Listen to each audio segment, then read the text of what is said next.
So, that was unexpected, but a pleasant surprise nonetheless, and that is that we got a new trailer for The Legend of Zelda Echoes of Wisdom with Traversing Hyrule trailer, as we traverse Hyrule in this trailer. But not only does the new trailer showcase that, it also showcases so many new features for the game that has gotten me even more excited for it. So in this video I thought it'd be fun to go over them and give you my thoughts and opinions on them, though I highly recommend watching the actual trailer as it does a great job giving you an overview on everything to expect regarding this game. But anyways, to start things off, let's first address the obvious, and that this game really is the Breath of the Wild of top-down 2D Zelda games. And what I mean by that, if it wasn't obvious from the first trailer, is that this game is going to revolutionize top-down 2D Zelda games the same way Breath of the Wild revolutionized 3D Zelda games. As Echoes of Wisdom strips away having to solve puzzles the same way everyone else does, and lets you, the player, solve it in your way.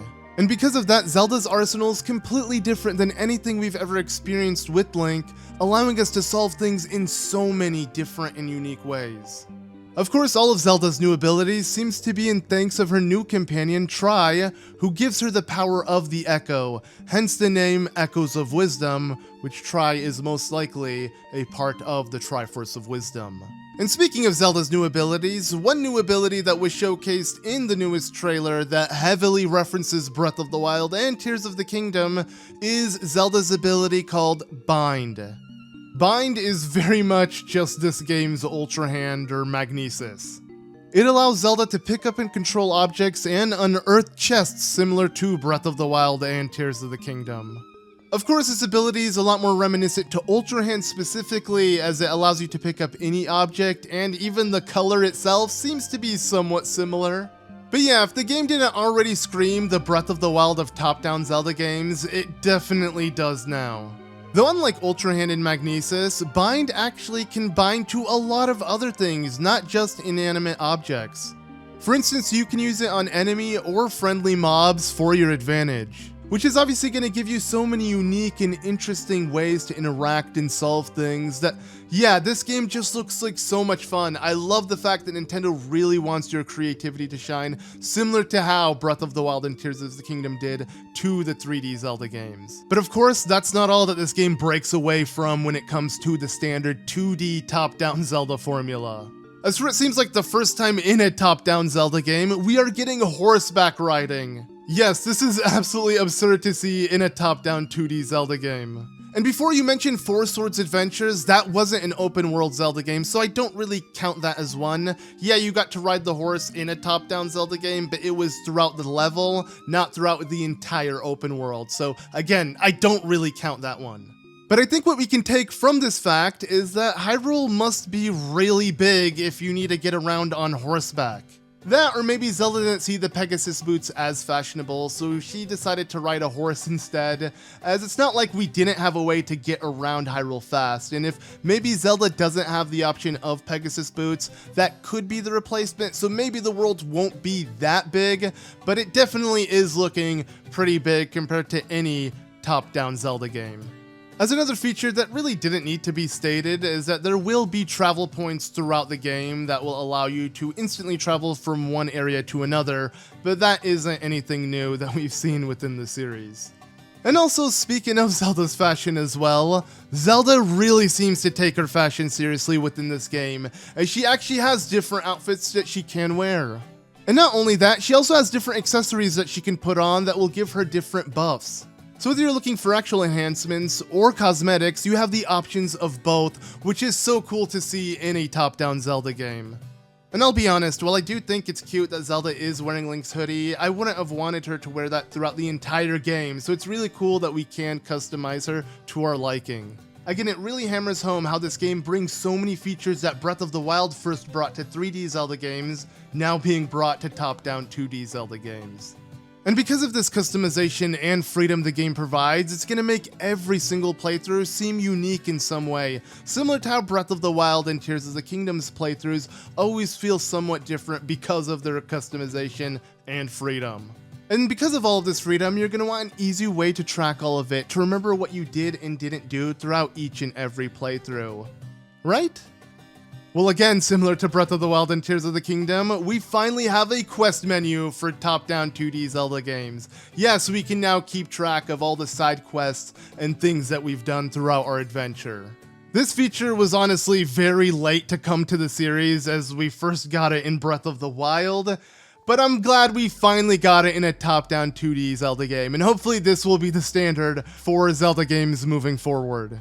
Another new feature that kind of overhauls the previous one is the smoothie system. I guess smoothies are now the new hip thing everyone's drinking throughout Hyrule, as they seem to have replaced potions. But yeah, in the game looks like you can craft smoothies for different types of effects. Overall, all of these new features seem like a great addition to the game, and I can't wait to experience them for myself. It honestly seems like Nintendo is really happy with Zelda's current formula of Breath of the Wild and Tears of the Kingdom, and just want to bring that experience to top-down 2D Zelda games.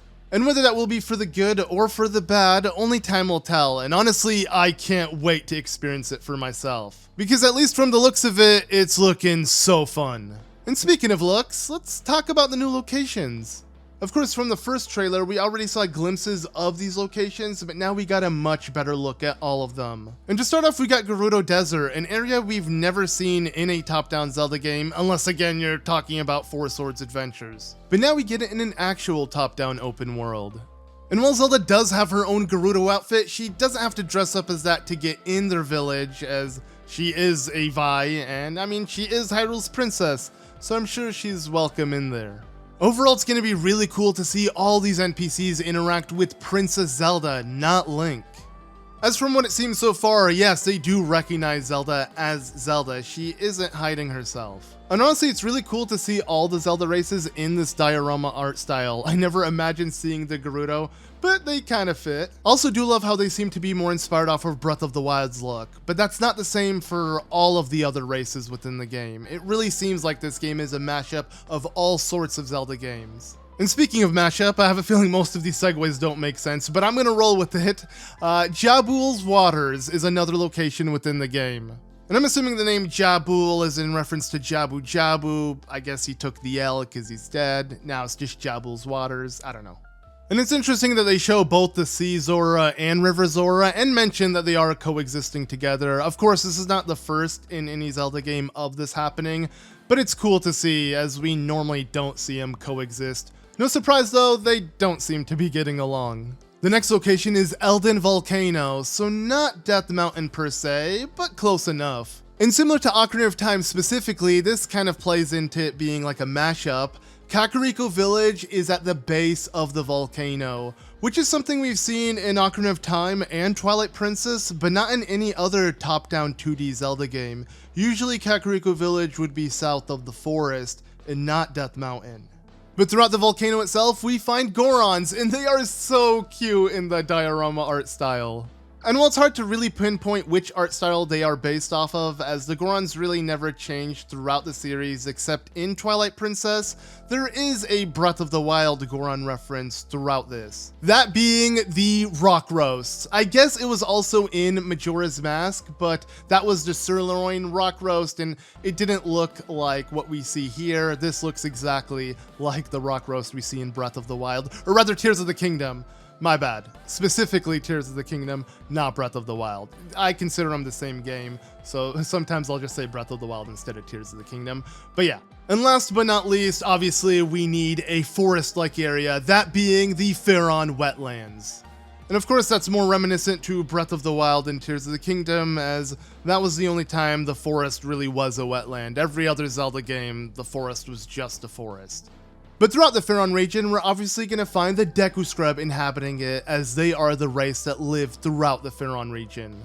And this again is more in reference to like Ocarina of Time or older Zelda games before Breath of the Wild, as we don't really have Deku Scrubs in Breath of the Wild and Tears of the Kingdom. So again, it's really cool to see callbacks from even older Zelda games. And speaking of the Deku Scrubs in older Zelda games, let's point out the Deku Merchant, which is behind the cool smoothies, and yeah, it's nice to see him back, as we only really saw this Deku Merchant from, you know, Majora's Mask and wherever else it was referenced. But yeah, it's cool to see that model, and again, it really fits in the diorama style. It's just so nice to see so many references from so many Zelda games brought together in this really cute art style. Like, honestly, I am so excited for this game, you could not imagine. It is looking so promising, and it's crazy that so many Zelda fans are sleeping on this because it doesn't look like the next mainline Zelda game or, you know, the sequel after Tears of the Kingdom. But we don't need that. This is a great pivot into a different direction, a great callback to 2D Zelda games, but while revolutionizing it. Overall, to me, this is a great direction, and I really hope we get more games like this throughout the Zelda series, and not just the big blockbuster Zelda games, as this looks like so much fun, and I hope when the day comes and this game comes out, I stand corrected and I have so much fun with it, as long as so many other Zelda fans. Please let me know what you think of the game, and if you're gonna get it, because, yeah, I'm definitely beyond excited, and it's crazy to think that Tears of the Kingdom came out last year, and I'm already ready to move on to the next Zelda game. So yeah, let me know what you guys think in the comments below. Thank you all so much for watching. Overall, again, I'm so excited. This game comes out literally next month, and yeah, I'm gonna be doing all sorts of content for it. So make sure you are subscribed, leave a like on the video to show your support. As always, I've been ZM, and I'll see you in the next one.